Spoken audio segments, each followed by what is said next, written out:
guys, it's me, Faizo, but with an educational video about talking.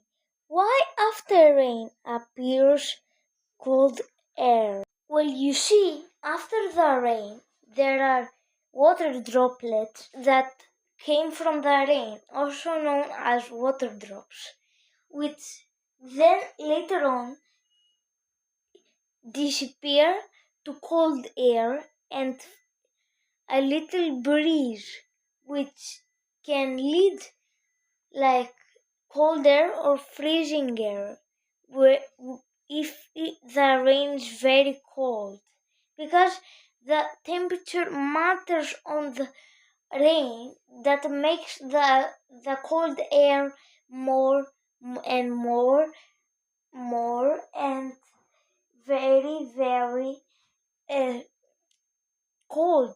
So, because it makes it cold, it means that it can maybe lead up to 16, 17 degrees, and that can lead to freezing temperature or else.